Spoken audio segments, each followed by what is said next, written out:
G'day everyone. The story I'm about to tell you is it's so ridiculous I've refused to tell it until today. It's something that makes no sense. It's something that I've told nobody. It's the sort of story that you don't really share because you don't want to be looked at like a fool or like you're making things up in your mind. But I've been sitting on it for probably about 2 years now. And I always think about telling it and, telling the story on the channel, but I've just never felt like it was a good idea. But the idea, it's not going away. The story doesn't leave my mind. So I'm going to tell you. I'm going to tell you what happened to myself one night whilst out camping at Base Camp Bobby. For those who don't know, Base Camp Bobby was a base camp that I set up in the Wadigans National Park. It was a place where I heard a lot of vocalizations, I saw strange lights in the forest, and I spent a good portion of probably at least a year doing my Yowie research up there. This particular story happened on just a normal camp out at Base Camp Bobby. On my own, just enjoying being out, enjoying camping, the solitude, a little bit of bushcraft, a little bit of good times. At the time this event unfolded, it never occurred to me that it would even be recalled in my mind in any way at all, because at the time it seemed completely unremarkable. The thing that makes this story unique and one that you wouldn't really want to go too far with sharing is that a lot of it didn't happen at the time. It's a story that kind of messes with your head a bit. I'd seen a few weird things in this part of the forest before this trip. I think it was maybe a trip or two previously. I spent 2-3 hours listening to two Yowies, potential Yowies communicating back and forth, and saw strange lights in the bush and all sorts of interesting things. And the first indication that there would be some weirdness happening on this trip occurred when I was just sitting, relaxing. I think I was eating my dinner, perhaps. And I saw one of those strange lights in the forest, and the only way I can describe them is that they look like just someone with a head torch, a headlamp. It's that kind of light. It's just a white light, and within the light, it looks like there's dancing shadows, I guess you could say. That could be a trick of my eyes, but I saw that light briefly on this trip.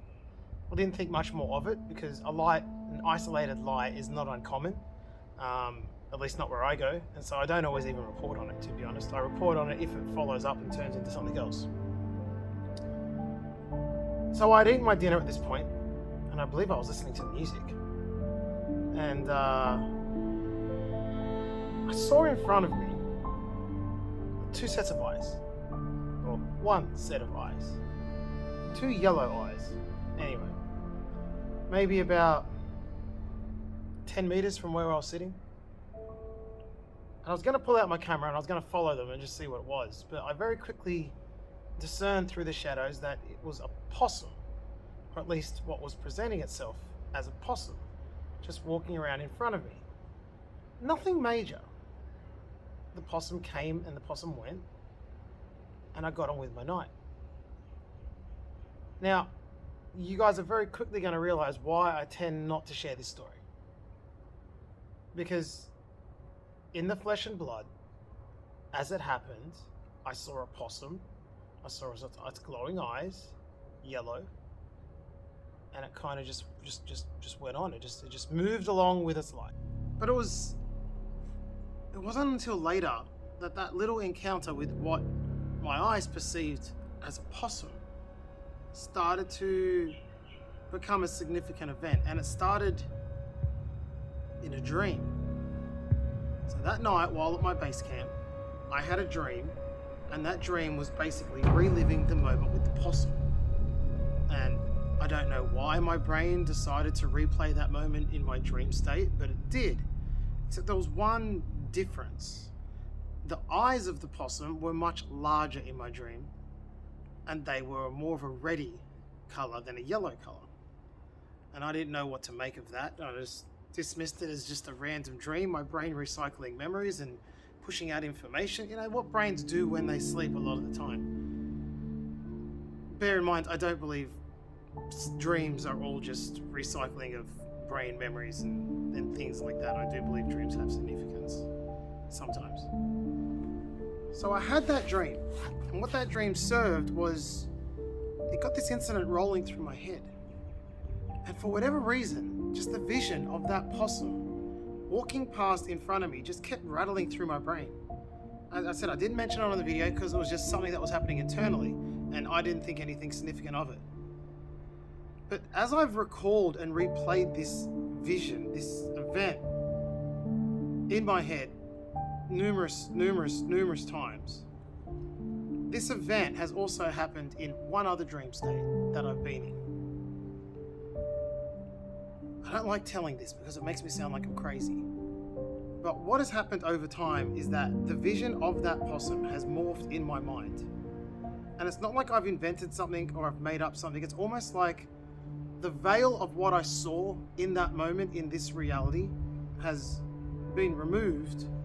And what is left is what was actually happening at that time. Almost as if what was presented to me as a possum may not have actually been a possum. So what exactly was going on in my head? Well, I'm just going to come out and say it. As I've rethought about this incident over and over, the visual recollection is not of me seeing a possum. It's not. It's of me seeing a possum that then fades away and reveals something a lot larger and a lot different to a possum.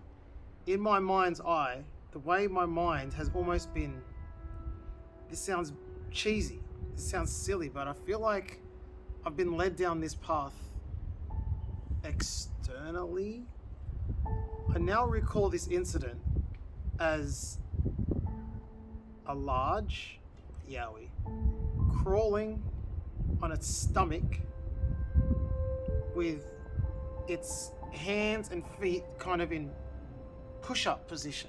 So its arms were like this and its legs were in a similar pulled back position like that, almost like a spider walk. On its stomach, spider walking across the floor with these big orangey reddish eyes looking at me like this, and the big Cheshire cat grin. It's weird. I don't know how else to describe it. It's like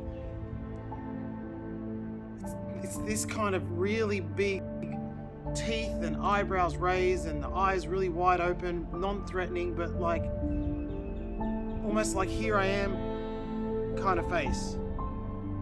And I can't see the entire, let's just call it a yowie. I can't see the yowie's entire body. I can just see shadows enough in my recollection of this moment to know that it's on its stomach.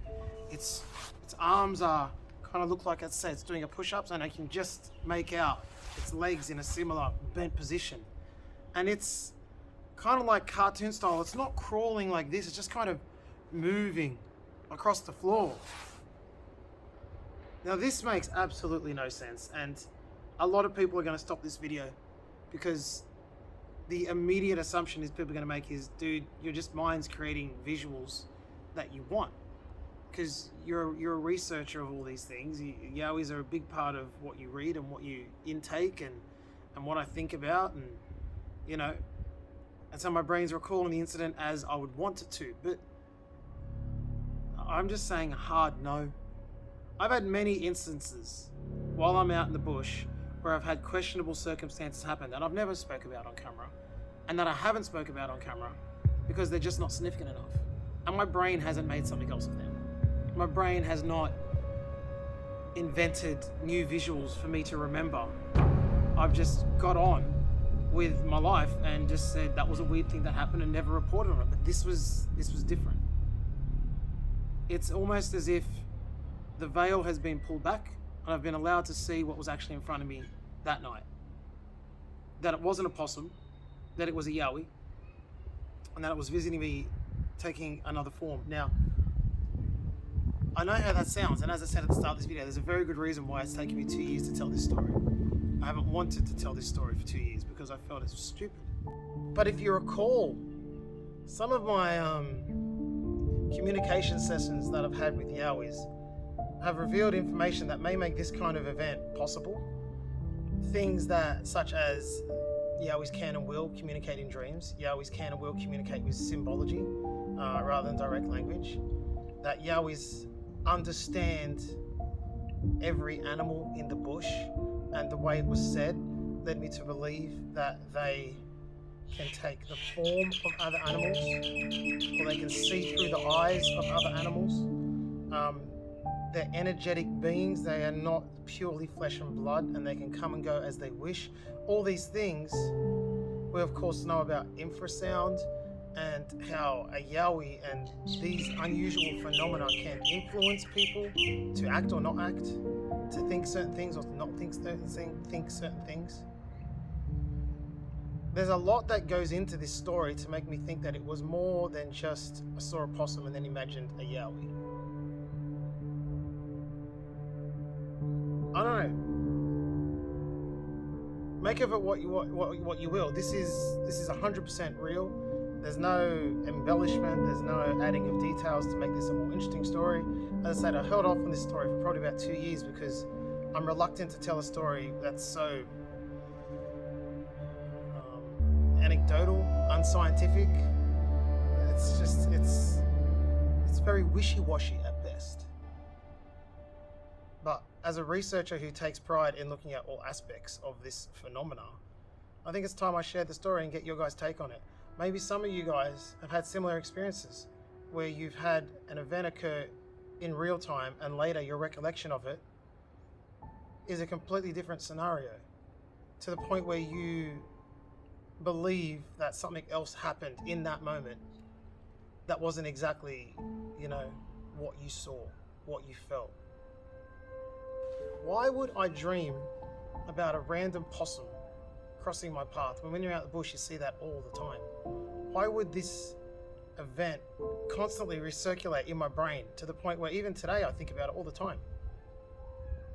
Like, there's just the visual of that Yowie, this kind of on the stomach. It's really weird. And after I started getting these visuals and I couldn't quite understand why the Yowie was in that position, I would hear some other eyewitness testimonies that say they've actually seen them in that kind of position with their legs and their knees. I don't know. What do you think? Do you think my brain's inventing things I want it to? Or do you think that just maybe there's something more to this story? Have you experienced anything similar? Tell me if you have, put it in the comments. So I hope you found this story interesting. For what it's worth, it's 100% true. The one thing you guys know about me is often my research on my channel is a little bit more boring than the others because I'm not going to fabricate anything at all. Because the second you lie, the second your channel and your research and the whole phenomena is worthless. So this is 100% real. It's up to you what you want to make of it. Again, I've been reluctant to tell this story because I know people will just scoff at it, but this is it. So thanks for listening. Thanks for watching along. Hope you made it to the end. Hope you find value in the story, and I'll see you guys on the next one. This channel's not going anywhere. There will be more trips once lockdown allows it. So let's get this coronavirus stuff out of the way, and I'll be out there again researching some more. So thanks for watching, guys. See you next time. Ciao.